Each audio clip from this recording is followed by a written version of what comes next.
So one of the things that has been curious on my mind over the last, uh, what I'll do is I'll just give you an example of the program that I just launched. This is Wireshark, of course, and one of my most favorite network capturing programs or packet capturing programs in existence. It basically captures what's on your network adapter in and out, just like a modem does, except in packetized formats. But I wanted to show you something, a little hidden feature that I found, and with a other program called pixelviewer.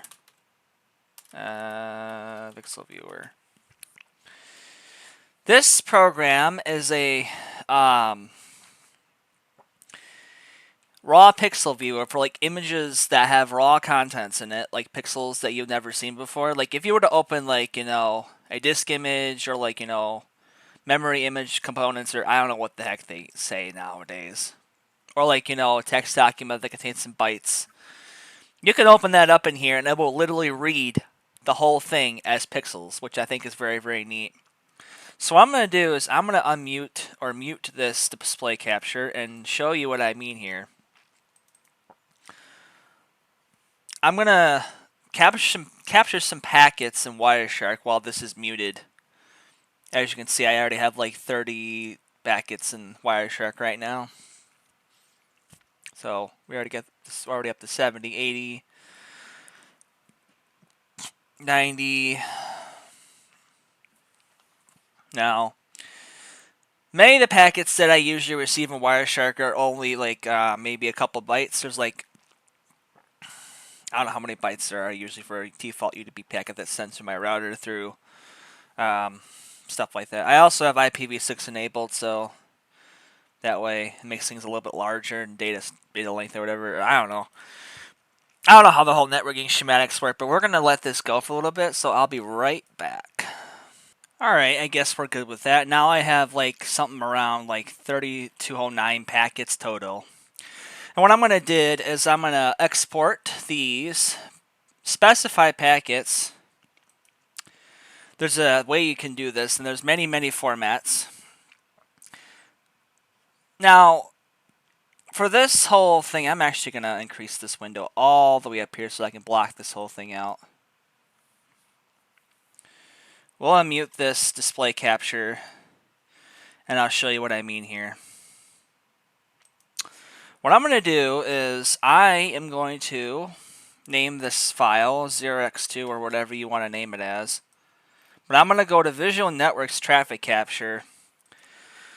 What this does is it makes it all raw data for some reason, or like it keeps the headers from every single packet and just displays it as raw text and raw packet data.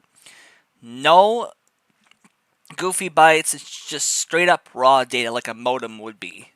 So I want to show you something on how all this works. I'm also going to keep the all packets things selected here, including dependent upon packets, which I can't uncheck for some reason. And what I'll do is I will unmute this, mute this again, because of course personal and security information.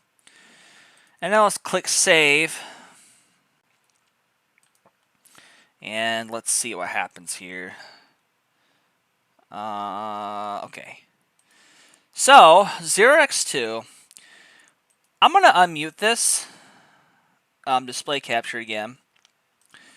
And what we'll do is open this up. We'll go to our open image file and we'll go to, where is 0x2 at? There you are. You'll notice that I just had a little thing in here. These are the amount of pixels that I captured total. It actually read it and it didn't need to do anything. And you can notice there's a whole bunch of options here. We'll evaluate it automatically with a 1:1 ratio. Now look at this for a second. You'll notice that it also evaluated the amount of pixels based off of that thing here. Now, I don't know if I can zoom in. I don't think I can. Yeah, I can't zoom in. Oh, there we go. I can zoom in now. Okay. I just can't zoom in that much. How do I zoom out then? Okay. Well, anyways, you notice that there's a lot of splotchy colors here. Like this is in grayscale, also known as luminance. I'll put this on. You notice that if I increase the format long 16 to luminance 16, it decreases the resolution a little bit. And you also have byte ordering, which is like big endian, which inverts the colors a little bit. Go back to 8. Now what we'll do is we'll put on our colors profile, which is our I think it's a profile. No, actually, no, this is what I mean. We'll put on RGB, which is, of course, the default format. RGB, where are you?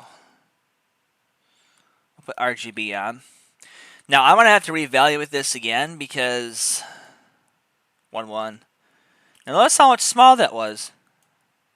Look how small that was. If I can... Oh, there we go. Now I can zoom in and out. Good. Okay. I had to press control there for a second. But you'll notice that all these packets contain different, all different color pixels here. Which this isn't much of a visualization, but it just gives you like a visual indication of what packets are being sent in and out. But it's raw pixel data, which I find mind blowing. I have this under 16. I should probably put this under 8. Okay, there we go. I'm gonna put this under. Okay, now it's a little bit bigger now. It increased it a little bit more. Yeah, as you can see, there's a lot of noise here, and you can see some stuff like pixels everywhere. I just thought this was a cool tool, a neat tool that you could use, because the only way I could use raw pixels in this format from wireshark packet captures is if you use Visual Networks Visual Networks packet capture format, and it works so well with this. Like you can see, that's what it looks like. Now, if you looked at each pixel, since each pixel I think is the same amount of length, because RGB, each pixel along with is usually like a byte long, like actually, excuse me, 128 bits long, or so. I don't know how the actual exact definition, but you can see there's a ton of different colors right here. Zoom in here. Look at all these different colors. Like this is from, and this is just from a network traffic capture, man. You can see like there's even a pattern right here. But yeah, this is exactly what it is. It's very, very cool stuff, honestly. I like this a lot. Well, we'll do 4:3, and we'll see what happens there. Oh, that was interesting. Let's zoom into this one. You can see how there's like a line right here. Oh, that's cool. Let me see if I can come down here. Okay, we'll do 16 by 9 this time. 16:9. Not much there, but you can see that this is the same resolution as my monitor currently. Now we'll do 3:2, which is not much of a change either. 3:4, which of course is like a vertical version of 4:3. And then of course 9/16, which of course is a little different. It's a lot taller than it is 16:9, so I like 4:3 the best because you can see all sorts of like angled lines right here, which is crazy. Like all this stuff might be like TCP or TLS data. I have no idea what it is. But it's complicated to find out, but like it's cool regardless. So, anyways, this is a little thing I wanted to show you there. This is Yao with the Limb. Bye now.